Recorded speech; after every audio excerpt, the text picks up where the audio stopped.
তখন আমার মনে এই প্রশ্নগুলো জাগতো, এবং যত সাধনা বাড়তে থাকলো তত এই জিনিসগুলো ঘটতে থাকছিল। মানে তোমার সাথে বলছো স্বপ্নের সাথে তোমার চলচ্চিত্রের একটা যোগ তৈরি হলো। চলচ্চিত্র জীবনেও কি হয়েছে? জীবনেও হয়েছে, অনেক ঘটনাই ঘটেছে। সব তো মনে থাকে না, কিছু কিছু ঘটনা ঘটতো যেগুলোকে কোইন্সিডেন্স বলা হয়, কিন্তু সেগুলো আমার সাথে একদম ট্রুলি ঘটতো। যেগুলো ধরো স্বপ্ন দেখছি বা আগের দিন দেখছি, স্বপ্নও ছেড়ে দাও, এমনি ধরো ধ্যানের অবস্থাতেই দেখছি, কিন্তু সেটা ঘটছে বাস্তবে। তখন আমার মনে প্রশ্ন জাগলো, তাহলে এর উত্তরটা আমি কোথায় পাবো? তখন আমি যোগের ক্লাসে একটা মুদ্রার কথা শুনলাম, আমরা সবাই সেটা জানি, খিচুড়ি মুদ্রা। খিচুড়ি মুদ্রা। আচ্ছা। তো এই মুদ্রাটা অভ্যেস করলে এই ধরনের অলৌকিক সিদ্ধি ঘটতে থাকে। তাই? আচ্ছা। তখন আমি এইটা অভ্যেস করা শুরু করে দিলাম। আচ্ছা। এবং সেখান থেকেই আমার এই নতুন গবেষণা বা নতুন যোগ গবেষণার একটা যাত্রা শুরু, যেখান থেকে আমি এখন আবিষ্কার করেছি যোগ ও চতুষ্টয়ের একটা সম্মিলিত অবস্থা, যেটাকে ELR বলা হয়। ইংরেজিতে। আচ্ছা। ইটারনাল লাইফ রিগ্রেশন থেরাপি, বা বাংলায় যাকে বলা হয় যোগ ও চতুষ্টয়।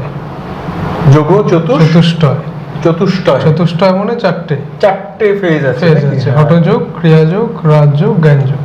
আচ্ছা। চারটের সম্মিলিত রূপই হচ্ছে ELR। আমরা ক্রিয়াযোগ সম্পর্কে, হঠযোগ সম্পর্কে আমরা অনেকেই জানি, কারণ রামদেবজির কৃপায় বা রামদেবজি যেভাবে প্রচার করেছেন সেটা সেই ছোটবেলা থেকেই দেখছি, যে এই কপালভাতি, তারপরে অনুলোম বিলোম, এই ধরনের প্রাণায়াম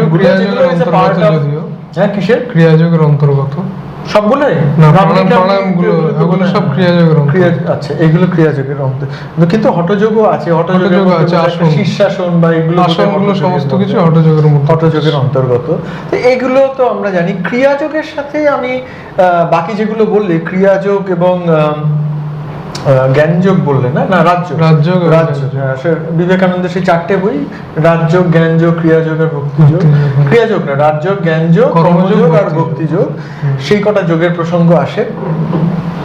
এখন ব্যাপারটা হচ্ছে যে এই যে ক্রিয়াযোগ, আমি শুনেছি যে, আমি একটু অন্যদিক ওকে একটুখানি জিজ্ঞেস করি, যে ক্রিয়াযোগের মাধ্যমেই নাকি জেসাসের যে এটা ছিল, ওই ক্রুসিফাই যখন করা হয়, হ্যাঁ, উনি ক্রুসিফায়ার পর আবার প্রাণ ফিরে পেয়েছেন, আবার যে এসেছিলেন, সেটা নাকি ক্রিয়াযোগের মাধ্যমে, অদৃশ্য এটা নাকি ক্রিয়াযোগের মাধ্যমে। শুধু ক্রিয়াযোগ না, ওটা যোগ চতুষ্টয়ের মাধ্যমেই হয়েছিল। শুধু ক্রিয়াযোগ করতে হবে না, হ্যাঁ, চারটে যোগই যে অভ্যাস করে সিদ্ধি লাভ করতে পারবে, হ্যাঁ, তার পক্ষেই ওটা সম্ভব।